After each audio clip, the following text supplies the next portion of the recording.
So ladies and gentlemen, I am standing outside of the EuroRhythm Dance Studio in Scottsdale, Arizona, and I am speaking to Damir, who is a retired professional dancer, currently a dance coach, and Damir and his wife Nina have started this amazing, really special dance school here in Scottsdale. So Damir, first of all, tell us your last name so that I don't mispronounce it. Last name is Karaman. Okay. And where are you from, Damir, originally? I am originally from Bosnia. From Bosnia? Yes. When did you come here to the United States? My wife and me came in the United States in 2000, In 2000? and so about 16 years ago. Why did you come? We came for the World Championship in Latin dancing, and then we got a job offer, and then we got a job here, and then we stayed. And a couple of years later, we opened our own studio. How did you do in the dance competition that you came for? It was one of the worst ones that we danced. Nina had a rough day that day, so we didn't do as well as we were hoping for. So that's one of those that you want to forget sometimes. But look at what it got you, though. I know, that is true. got That you- is very true. It got you here in the United States, right? That is correct. You know, we walked into your dance studio, and I know we came in, we're on a 50-state tour. This is our 26th state. So what we're doing, we're very familiar with. But when we come in and meet new people, we have to explain kind of what we're all about. And since I've been in your dance studio, I got to do a lot of things. The first one was actually my favorite, and I bet you could never guess what that was. I could possibly guess that was dancing, right? Yes, but what I really loved was when I walked in, I got to see you dancing with your daughter. Oh, yes. And you know what was funny about that is, first of all, I just love dance. And so I just sat at one of those little tables, and you have these little tables in your studios with the black tablecloths, like there should be a candle. It just set up for awesomeness and the moment that you can experience beautiful dance anytime you come in here is what it feels like. Like, I want to go get a sandwich and come back. But so I got to see you dancing with this little girl, and I thought, you know what's funny is she looks like she could be his daughter. She moves like him. Her hips, her arms, and her face, although her eyes are a different color though. And so I was like, oh, I don't know, that looks like it could be his daughter, and it was.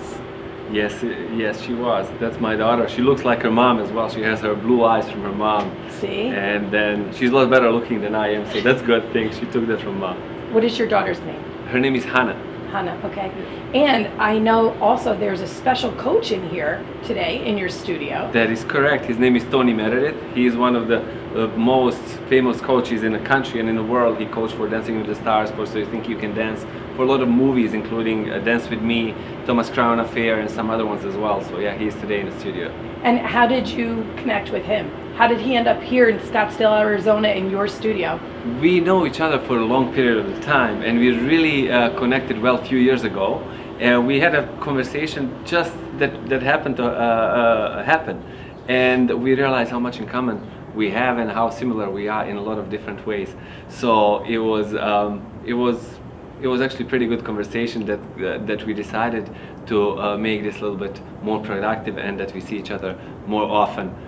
So we definitely were very excited to have him every couple of months in the studio, so he come and help us out with our development. So it's really good that he agreed to do that. That's amazing. And I got to have a mini lesson with one of your professional dancers, Christian, who was so sweet and helpful and educational and just easy to be around, and we had a really great time. Good. He taught me how to do some swing, he taught me how to do the salsa, and we'll be airing that later when this continues, and we'll probably include it in a video here with you now that we got to speak with you. But we were brought to town by one of your students who I plan to interview after we're done here with you today, and she says that her life has been transformed since she started dancing here with you. And Christian used the same terminology, that it's not just about teaching dance, it's about transforming lives. And so the two of them said that really I should be speaking with you. Now, you fought me on that. But you have a passion, and your passion is to transform lives through dance. Is that true? That is correct. How did that start for you? I always believe that we as a human being, we are limitless, that we can do pretty much anything. And I chose dancing because it was hard for me. So, and it was very transformational for me, myself, because everything else that I've done, it was very easy. School was easy for me, sports were easy, and dancing was definitely something that gave me everything that I could handle and a lot more. So for me, if it wouldn't be for dancing, I wouldn't know failure. I wouldn't know what does it mean to have a difficult time. I would probably, life would be a lot easier in that sense, but it wouldn't be as rewarding as if I didn't take this journey. So I'm very thankful to dancing, what it gave to me. So it helped me discover a lot more about myself, about people in general, why people do what they do and why they don't, right? Why do I do what I do and why I don't? What is holding me back? What is basically setting limitation for myself and not allowing me to experience my full potential? And since it did a lot for me, it's kind of paid forward. So do whatever you possibly can for anybody around you, and then give them opportunity to really discover their authentic excellence, because I believe that each of us is a very special human being, and there is no other human being like each of us on this planet. And at the same time, I believe we are 99% the same, right? So so nobody's better than other. So we definitely, what we did in the studio, we have created an environment that is free of judgment. It allows people to really be themselves, abandon fear and ego, and allow empowerment to take a place. And empowerment is definitely first pillar in developing your authentic excellence. And that's basically what we are about. So the way how we do it, we build trust, confidence, and comfort. So people really feel, okay, I can do it. We encourage them to make mistake. There's nothing wrong with that. We definitely give them opportunity to mess everything up, and we actually, like I said, go for it. Run out of it. And then once when you are out of it, then hopefully, things are going to work the way how you want them to be. So. And what kind of challenges do you have making this happen? I mean, I'm sure a lot of people buy right into this because the energy in your dance studio promotes it, but I'm sure you have challenges with that, like helping people see their authentic excellence, as you say. So the biggest thing is, like when you want to check, is your heart working? You go and run in a hospital, a controlled environment. So what we do, we put them in stress-induced environment, which is competition or performance. Immersion therapy. Pretty much, and everything what needs to be worked on shows up. So, and then after that, we basically just help them discover those things without passing self-judgment. And we definitely encourage them to go that road and every single time expand their comfort zone. And sometimes people are going to feel that expanding that comfort zone is going to put them in a danger, but it's really not.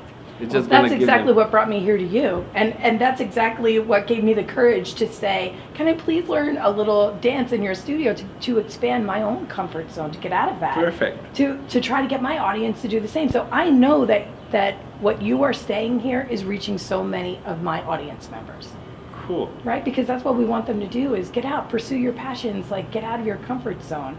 What do you think you've learned about yourself through everything that you've accomplished here? I became humble. I relate better to people, all sorts of people. I became a better human being. And you're helping other people become better human beings. I hope so.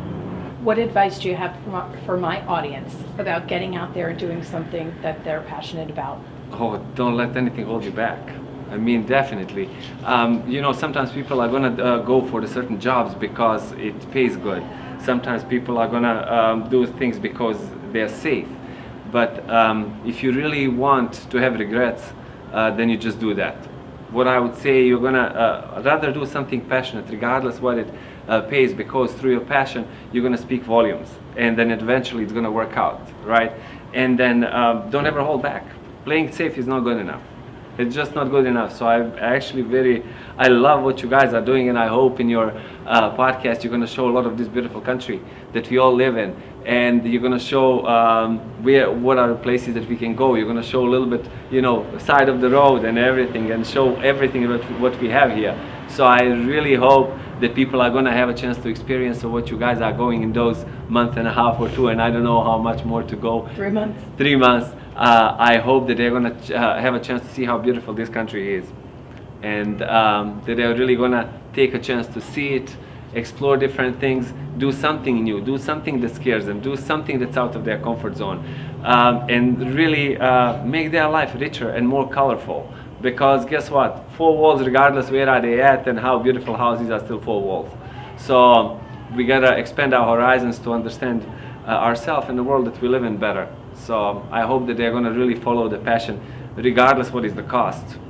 Yeah. Everything you just said, Damir, is our goal. You just gave me goosebumps. I'm like tearing up over here because that's exactly our intention, is to do all of those things, help them pursue their passion, get outside their comfort zone and see the beautiful country at the same time. That's exactly what we want to do. If we go to your website, is it possible to, I'm sure you have videos there of some of your professional dancers doing their thing so everybody can see that. What is your website address? It's EuroRhythm.com, net org, either way you're gonna reach it, so EuroRhythm.com. EuroRhythm, I love it. Thank you so much for having us here with you today. You're welcome, thank you for having us. And best of luck in everything you are doing, because you're doing great things. Thank you to you two ladies, and I hope you're gonna have a lot of listeners, and if you encourage one person to do something out of the comfort zone, that's big, and I'm pretty sure you're gonna reach volume of audience, so good luck to you. Thank you so much. My pleasure. I'm hugging him now. So great. Thank you. Likewise. Amazing. That was amazing. Really. Good. And I talk to you, and I talk to you, and I talk to you, and I talk to you, and we love, and we hate, and we tell.